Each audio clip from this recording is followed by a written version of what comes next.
लेकिन आत्मा के कल्याण के लिए तो भजन करना ही है। का हनुमंत विपत प्रभ सोई, जबलो सुमिरन भजन न होई। यह विद बिन हर भजन खगेशा, जाय न जीवन केर कलेशा।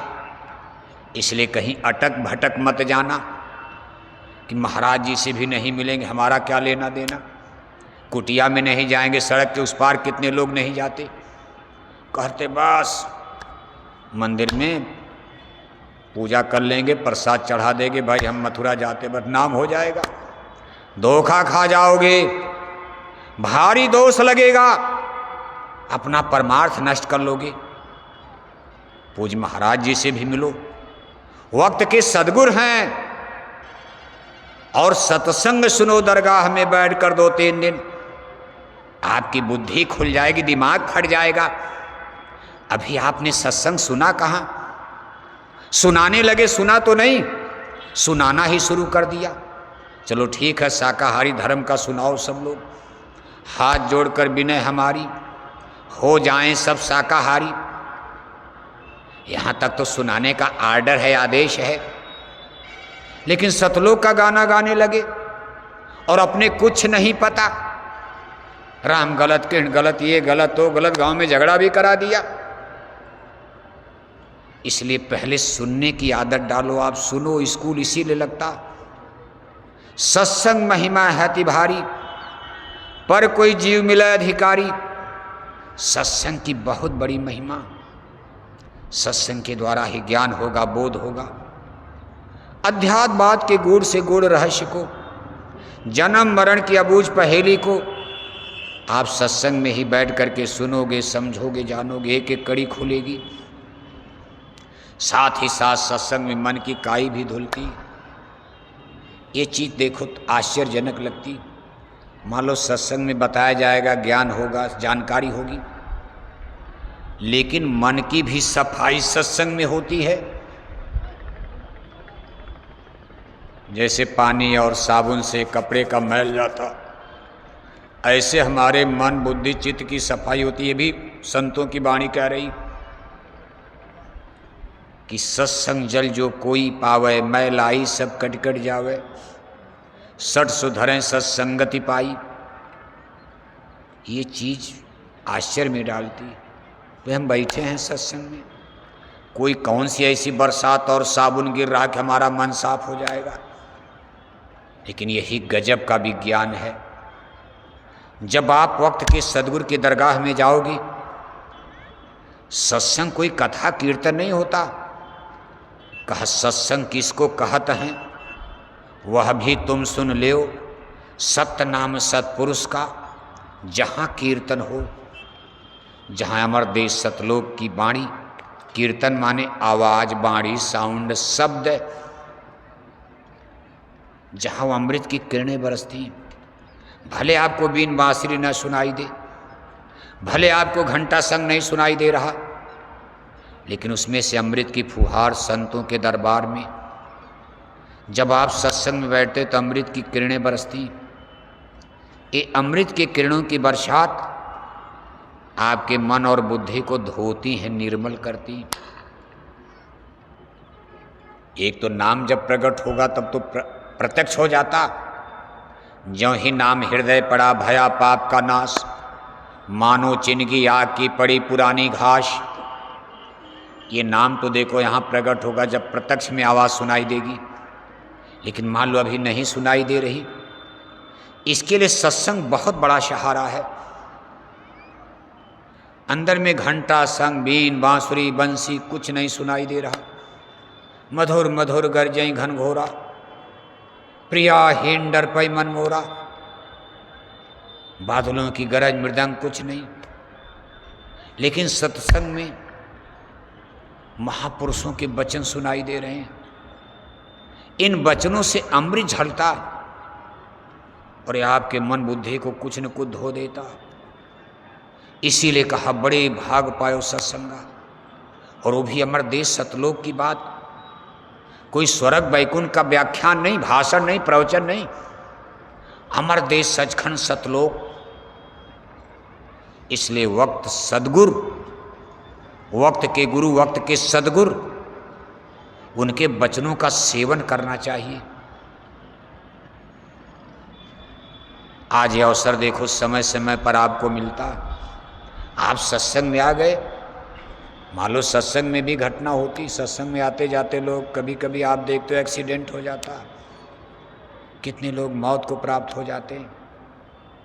गुरु महाराज के ज़माने से लेकर आज तक तमाम लोग देखो घटनाएं हो जाती, फिर गांव जवार के लोग तान मारते हैं, रोज रोज सत्संग में जा देखो ये हो गया वो हो गया, लेकिन उसमें भी कोई घाटा नहीं है। आप यहाँ सिनेमा देखने नहीं आए हो, आप पिक्चर देखने नहीं बैठे हो, सत्संग महिमा है ति भारी, पर कोई जीव मिले अधिकारी। सत्संग में बैठे बैठे यहाँ मर भी जाओगे तो आपकी आत्मा को अधोगति से बचाया जाएगा, आपको नरकों की आग से बचाया जाएगा। भले ध्यान भजन न करो, आपकी तपस्या आपकी भजन भक्ति अधूरी रह गई, लेकिन चूंकि आप सत्संग में मर गए, प्रचार करते करते शाकाहारी का मर गए रास्ते में, आपको बहुत बड़ी गति मिल जाएगी। इतना बड़ा सत्संग का असर होता। एक देखो बड़ा सुंदर दृष्टांत आता, सिख गुरु साहिबान प्रथम पातशाही गुरु नानक देव जी महाराज का जमाना है। गुरु नानक देव जी महाराज का जन्म मुगल संस्थापक सम्राट बाबर के समय में हुआ था। जिस समय दिल्ली में मुगल सम्राट बाबर का राज, उसी समय गुरु नानक जी महाराज धरती पर अवतरित हुए। गांव था उनका ननकाना साहिब। बंटवारे के बाद अब ये गांव पाकिस्तान में चला गया है, लेकिन तब तो सब इंडिया भारत था। गुरु नानक जी महाराज के ज़माने का एक वाक़या है, जब गुरु साहिब का सत्संग जारी हुआ। अब उस समय कार मोटर ये सब तो था नहीं, पैदल पैदल काफिला वाफिला लेकर के लोग, पद यात्रा, उसको भी काफिला यात्रा बोला जाता था, प्रचार यात्रा। संगत को लेकर 150 आदमी पैदल पैदल डेरा डालते डालते। अब पैदल पैदल कितना कोई जाएगा, 10 किलोमीटर 5 किलोमीटर 2 कोस 4 कोस, ऐसे गांव गांव। इसलिए बड़ी लंबी लंबी यात्रा महात्मा लोग भी, कबीर नानक भी नहीं कर पाए। जैसा कि गुरु महाराज ने, आज पूज महाराज जी, आज कार मोटर का युग है, हेलीकॉप्टर हवाई जहाज। आज मथुरा में सत्संग करो, कल आपका सत्संग बंगलौर हो जाए, क्या देर लगती। लेकिन उस जमाने में नदियों पर पुल नहीं था, इतनी अच्छी सड़कें नहीं थी, कार मोटर हवाई जहाज नहीं। फिर भी उन धर्म गुरुओं ने, कबीर नानक पूरे भारत में देखो घूमते रहे, लोग यात्रा किए हैं। गुजरात गए, उड़ीसा तक गए कबीर साहब, गुजरात गए। नानक जी महाराज भी देखो घूमे, जहाँ तक हो सका उन लोगों ने बड़ी मेहनत पैदल पैदल चलकर। गुरु नानक जी महाराज के ज़माने में एक गांव में एक साहूकार रहते थे। साहूकार माने बिजनेसमैन, बनी आदमी, दुकानदार। उसी गांव में एक रामदास नाम के किसान काश्तकार रहते थे।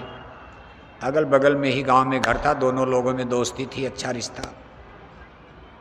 लेकिन दोनों लोगों के विचार अलग अलग थे।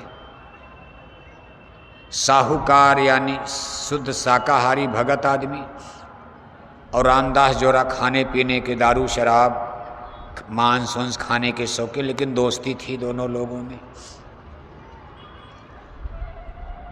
साहूकार जो थे गुरु नानक जी महाराज के शिष्य बन गए। रामदास को भी प्रेरित करते थे कि रामदास अब जो किया सो किया, बाप भी शाकाहारी बन जाओ, भगवान का भजन करो, गुरु से रास्ता लेकर। रामदास हाँ हाँ भी करते थे, लेकिन मन धोखा दे, इतना आसान तो है नहीं। एक बार गुरु नानक जी महाराज अपना काफिला लेकर उनके गांव के बगल में ही डेरा डाल दिए। सत्संग शुरू हो गया। साहूकार ने सुना कि भाई गुरु साहिब तो यहीं आ गए। उन्होंने अपने मित्र रामदास से कहा, मित्र अपने आंगन में गंगा बह रही, देखो घर में ही गुरु महाराज यहीं आ गए, चलो। शाम को खूब ट्रेंड किया, सुनाया, जैसे आप अपने घर वालों को, रिश्तेदारों को 6 महीना से समझा रहे, अब की चलना है, अब की चलना, हाँ हाँ हाँ हाँ। और जब बस आकर के खड़ी हो गई तो कहा ना भाई हम नहीं जा पाएंगे। आवत ए शरत कठिनाई राम कृपा भी न्याय न जाई। रामदास को शाम को बैठाकर आधा घंटा ट्रेन किया कि भाई कल हम लोग दोनों लोग गुरु जी के सत्संग में चलेंगे। रामदास ने कहा बिल्कुल पक्का। सुबह दोनों लोग नहाए वहाए भोजन वोजन करके तैयार हुए। दोनों साथी देखो सत्संग की तरफ निकल पड़े, उस गांव की तरफ जहां गुरु जी का सत्संग। समय से निकले, समय से पहुंच भी जाते, लेकिन रास्ते में एक वेश्या का घर पड़ता था। बड़ी सुंदर उसकी कोठी हवेली थी वेश्या, और उस वेश्या के यहाँ रामदास का आना जाना। अब शराबी कबाबी आदमी थे तो वेश्या के यहाँ भी आना जाना। जब रामदास उस वेश्या की कोठी पर पहुंचे तो वेश्या ऊपर से देख रही है। रामदास ने जब वेश्या को देखा तो उनका मन चलायमान हो गया, आकर्षित हो गया। रामदास ने कहा मित्र अब आप सत्संग में जाओ, मैं तो इधर जा रहा। साहूकार ने कहा मित्र नरक में जा रहे हो? अरे सत्संग में चलो, सत्संग में सुख शांति भरो है। रामदास ने कहा जाओ तुम सुख शांति लो, स्वर्ग भोगो, मैं तो इधर चला। वेश्या सुंदर थी, रामदास उससे पहले से आना जाना। संजोग से वेश्या सामने कोठी से देख लिया। अब साहूकार बेचारे कितनों समझा रहे, लेकिन रामदास का मन धोखा दे गया। खैर वो सत्संग में गए और रामदास वेश्या के यहाँ चले गए। शाम को फिर दोनों मित्र मिले। साहूकार ने कहा मित्र बड़ा सुंदर सत्संग हुआ, गुरु महाराज ने बड़ी दया कृपा लुटाई, आपको भी चलना चाहिए था। रामदास ने कहा अच्छा मित्र कल मैं भी कोशिश करूंगा, एक बार आपकी बात मान ली जाए। अगले दिन देखो फिर तैयार होकर चले। फिर वेश्या सामने आ गई। रामदास का मन फिर धोखा दे दिया। कहा मित्र मेरा मन लाचार है, मुझे वेश्या का आकर्षण खींच रहा, सत्संग वत्संग अच्छा नहीं लगता, हमको यहीं जाने दो। चाहे हमको स्वर्ग जाना हो चाहे नरक जाना, लेकिन जाने दो। अब जबरदस्ती कोई सत्संग में ले जाएगा बताओ आप? खींच लिया माया ने। ऐसे करते करते कई दिन इसी तरह दोनों लोग निकलते थे, लेकिन रास्ता अलग हो जाता था। रामदास सत्संग में जा ही नहीं पाए, वेश्या सामने आती थी, उसके आकर्षण पर मोहित होकर के वहीं रुक जाते थे। वेश्या से हास परिहास रास विलास करके घर लौटते थे। दोनों मित्र फिर मिलते थे। आज देखो आखिरी दिन आ गया। साहूकार ने कहा मित्र आज तो भोजन भंडारा प्रसादी है, आज इस गांव से गुरुजी विदा ले लेंगे, अंतिम दिन आज भंडारा चलेगा। आज का दिन महत्वपूर्ण है, आज हमारे साथ जरूर चलना। रामदास ने कहा चलो आज आखिरी जरूर चलूंगा। लेकिन जब अगले दिन गए, वहां गए तो फिर वही स्थिति आ गई। जाते जाते रामदास ने कहा मित्र तुम इतने दिन सत्संग सुने, मैं इतने दिन वेश्या के कोठे पर गया, आज शाम को हम दोनों लोग समीक्षा करेंगे कि तुमको सत्संग में क्या मिला और हमको क्या मिला। शाम को दोनों लोगों की समीक्षा की जाएगी, कौन घाटे में है कौन लाभ में है। तो साहूकार ने कहा भाई सत्संग में क्या घाटा, घाटे में तो तुम ही हो। तो रामदास ने कहा ऐसे जबानी नहीं, शाम को लौट करके आओ तो बैठ करके बात की जाएगी। जाओ, हम आज भी सत्संग में नहीं जाएंगे, लेकिन जल्दी लौटना। अब साहूकार तो गए सत्संग में, इधर रामदास वेश्या के कोठे पर। संजोग से आज वेश्या कहीं चली गई थी, वेश्या कोठे पर नहीं थी, उसका कोई प्रोग्राम था, कहीं चली गई। रामदास बेचारे पछताने लगे, कहा वो सत्संग में भी नहीं गए, वेश्या भी नहीं मिली, अच्छा चलो घर चलते हैं। घर आकर के लौट करके और दरवाजे के सामने बैठ कर के अपने मित्र साहूकार का इंतजार करे कि आने दो भाई, जरा चर्चा किया जाएगा। उस दिन कुछ पानी बरस गया था, ज़मीन गीली थी। जैसे आप कहीं बैठते हो तो ज़मीन ऐसे खुरेदने लगते हो किसी की इंतजारी में, ऐसे हाथ से मिट्टी हटाना। तो रामदास के हाथ में एक लकड़ी थी, उससे ऐसे ज़मीन को खुरच रहे थे। ज़मीन गीली थी, पानी बरसा था, और अपने मित्र साहूकार के आने का इंतजार कर रहे थे। जब उन्होंने मिट्टी हटाई, थोड़ी सी मिट्टी हटी, एक उनको बर्तन मिला, बर्तन दिखाई दिया जमीन में गड़ा हुआ। रामदास ने जल्दी जल्दी खोदा तो लोहे का बर्तन घड़ा था। उसके ढक्कन को हटाया तो उसमें एक सोने की असरफी, बाकी सब कोयला। सोचा नीचे और असरफी होगी, पूरे घड़े को उलट दिया तो सब कोयले के टुकड़े मिले, लेकिन एक सोने की असरफी मिल गई। फिर भी रामदास को खुशी हो गई। कहा आज कम से कम अपने मित्र को ये मैं असरफी दिखाऊंगा कि तुम हमको पापी कहते हो। तुम कह रहे थे कि बेश्या के कोठे पर जाकर मैं पाप कर रहा, और मैं इतने दिन बेश्या के कोठे पर गया, देखो एक असरफी पा लिया, एक असरफी मिल गई। भगवान मेरे ऊपर कितना खुश हैं, तुम हमको पापी कहते हो। मुझको सोने की असरफी मिल गई, और तुम इतने दिन सत्संग में गए, तुमको क्या मिला? तुम भी कुछ दिखाओ। अब देखो ये अपने मन में सोच रहे। उधर साहूकार बेचारे, चूंकि सत्संग का अंतिम दिन था, भोजन भंडारी प्रसाद, तो थोड़ा विलंब हो गया, दिन डूबने लगा। तो साहूकार ने सोचा, सेठ जी ने सोचा कि मित्र रामदास इंतजार कर रहे होंगे, और चूंकि अंधेरा होने जा रहा तो जल्दी जल्दी जंगल का रास्ता, जल्दी जल्दी चलने लगे। तब तो पैरों में जूते चप्पल भी नहीं थे।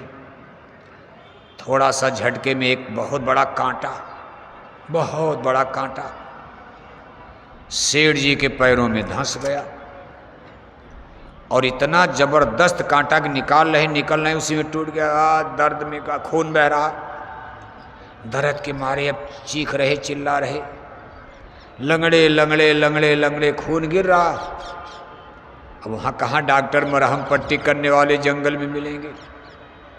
कराहते हुए जब पहुँचे तो रामदास तो पहले से इंतजार करे। कहा मित्र ये क्या, क्यों करा रहे हो, क्यों चीख रहे हो? अरे कहा मित्र देर हो रही थी, सोचा जल्दी जल्दी चलूं, और बहुत बड़ा कांटा चुभ गया। रामदास ने कहा यही सत्संग का महत्व है। इसी सत्संग की तुम बड़ाई करते थे, अपने गुरु की सत्संग की। इतना दिन सत्संग सुनने के बाद फल क्या मिला? कांटा। सत्संग ने, गुरु ने तुमको दुख ही तो दिया, और मुझे देख तब अपनी असरफी दिखा दिया।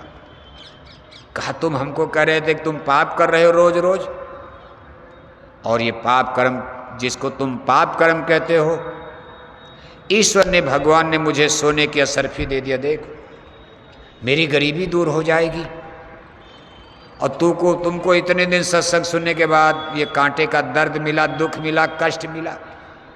सत्संग ने तुमको दुख दिया,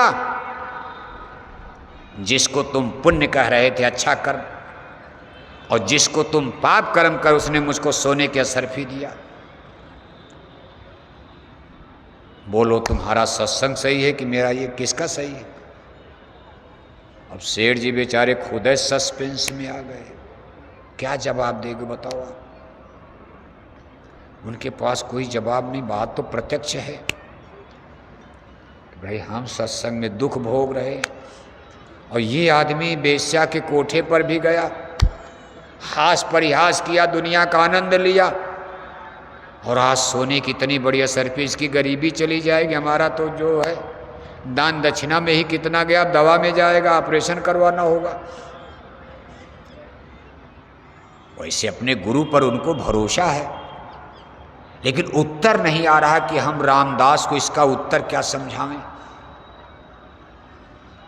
लेकिन सेठ जी को अपने गुरु नानक पर इतना भरोसा। कहा भाई रामदास, आपके इस प्रश्न का मेरे पास कोई उत्तर नहीं, मैंने उत्तर हो गया, लेकिन इतना जरूर है कि चलो गुरु के पास चला जा।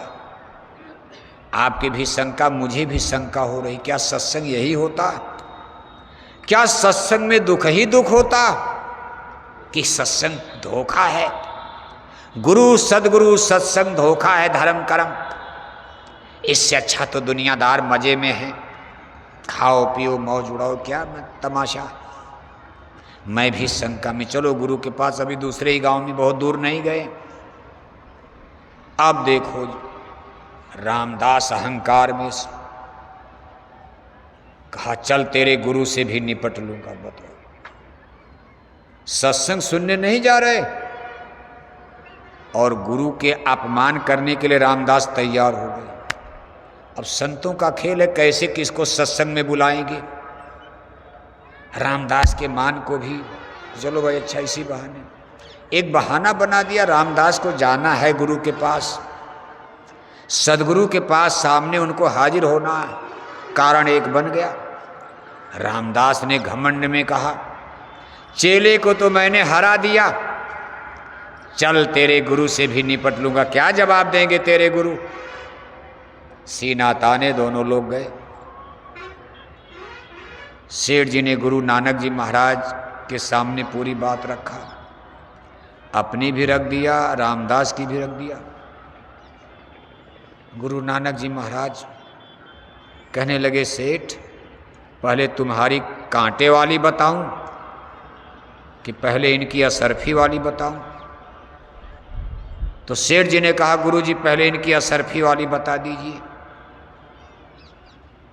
कि इन्होंने 7 दिन पाप किया, सोने की असरफी पा गए। मैंने 7 दिन सत्संग सुना, कांटे का दुख भोग रहा, देखिए कितना दर्द हो रहा। गुरु नानक ने कहा सेठ, ये जो रामदास हैं, ये गुजरे जमाने में, पिछले जन्म में बहुत बड़ा दान पुण्य करने वाला आदमी, इसने बहुत दान किया था, धनी मानी आदमी था, दान किया। उस दान के बदले इसको आज इस जन्म में एक घड़ा सरफी, बैठे बैठे एक घड़ा सरफी मिलने वाली थी, लेकिन ये बहुत दिन से पाप कर रहा। ये जिस दिन वेश्या के पास जाता था, एक असरफी कोयला बन जाती थी। एक दिन गया तो एक असरफी कोयला, दूसरे दिन गया दूसरी असरफी कोयला। ये सोने का घड़ा, सोने की असरफी से भरा हुआ घड़ा इसको मिलने वाला था बिना मेहनत के, पूर्व जन्म की तपस्या कमाई से। लेकिन ये जिस दिन वेश्या के घर में जाता था, पाप करता था, इसके पाप कर्म से एक असरफी कोयला बन जाती थी। आज एक असरफी बची थी, संजोग से वेश्या घर पर नहीं थी। अगर आज वेश्या घर पर रहती तो ये भी असरफी कोयला बन गई होती। ये अंतिम दिन गया तो वेश्या घर पर नहीं मिली तो एक असरफी बच गई। इसने पाप कर्म करके अपना बहुत बड़ा नुकसान कर लेने थे। आज ये इलाके का सबसे बड़ा लैंड लॉर्ड, एक घड़ा सोने के असरफी पाने के बाद ये जमींदार, लैंड लॉर्ड, सामंत बन जाता। इसने पाप कर्म करके अपना नुकसान कर लिया। एक ही असरफी मिली। रामदास ने, सेठ जी ने कहा मेरे कांटे के बारे में बताइए। कहा सेठ, तुम पिछले जन्म में एक बादशाह थे, राजा थे, छोटे मोटे राजा, लेकिन तुम बड़े निर्दयी राजा थे। तुमने कितने बच्चे बच्चियों को कत्ल कर दिया, कितने को मारा काटा अपनी तलवार से। इसके बदले में तुमको 7 जन्म तक नरकों की आग में जलना था। ये तुम्हारे खाते में था, लेकिन मैंने सूली का कांटा बना दिया। तूने 7 दिन हमारा सत्संग सुना, 7 दिन में तुम्हारे 7 जन्मों की नरक की पीड़ा को हमने खत्म करके, जहां तुमको नरकों में सूली पर चढ़ना था, कटना था, एक मामूली कांटा, सत्संग ने तुम्हारा उद्धार कर दिया। अब तुम्हारा लेना देना खत्म हो जाएगा, तुम पार हो जाओगे, तुम्हारा भजन अब बनेगा, यहीं से तुम्हारा उद्धार शुरू हो जाएगा। तुम नाम कमाई शब्द कमाई में आगे बढ़ जाओगे। आज तुम्हारे ये पाप कर्म की गिल्टी गल गई, एक कांटे में ही तकलीफ में कम हो गया। इसको कहते हैं सूली का कांटा। अब देखो रामदास ये बात सुनकर चरणों पर गिर गए। अरे कहा गुरु महाराज, हम तो सत्संग को, साधु महात्माओं को हवाई मानते थे, मजाक समझते थे, लेकिन आज आपका दर्शन करके, आपकी वाणी को सुनकर आज हमको पूरा यकीन भरोसा चढ़ों का, हमको भी नामदान दे दीजिए। अब देखो रामदास जिसको बेचारे सेठ जी इतना समझाए नहीं गए, आज वहीं नामदान लिए, सत्संगी बन गए, गुरु नानक के शिष्य बन गए। महापुरुष कैसे कैसे जीवों को पकड़ लेते हैं, ये हम आप कुछ नहीं समझ पाएंगे। बस हमको आपको ड्यूटी है पूज्य महाराज जी के द्वारा, गुरु महाराज आपको अपना आदेश निर्देश दे रहे हैं, मथुरा दरबार का जो हुक्म आदेश, बस कोशिश करो उसी को बजाओ। ध्यान भजन सुमिरन का आदेश तो आपके लिए है ही है, लेकिन वक्त गुरु के द्वारा कुछ वक्त का भी आदेश होता। जो आदेश शायद गुरु महाराज ने आपको न, गुरु महाराज ने आदेश दिया शाकाहारी प्रचार करो, ये आदेश तो गुरु महाराज ने ही दिया, लेकिन शाकाहारी प्रचार कैसे किया जाएगा ये वक्त के गुरु ही तो बताएंगे, पूज्य महाराज जी ही तो बताएंगे आपको क्या करना है, कैसे करना है। उस चीज को मानना चाहिए। कहा सदगुरु कहें करो तुम सोई, मन के कहे करो मत कोई। अब आप गुरु महाराज की बाणी लेकर 50 साल पुरानी बाणी, 40 साल पुरानी बाणी किताब पढ़कर, आधा सही पढ़ा आधा गलत पढ़ा, हो सकता किताबों में गलत छप गया हो, मशीनों ने गलत छाप दिया हो, वही लेकर तमाम सत्संगी हवा उड़ा रहे हो। अगर वक्त के मास्टर से पढ़ लेते तो सारा सस्पेंस, सारा संशय, सारा भ्रम आपका दूर हो जाता। सदगुरु के वचन ही, संतों के आदेश का पालन, ये हमारे आपके परमार्थ में सबसे बड़े सहायक बनते। आदेश का पालन ही गुरु भक्ति कहा जाता।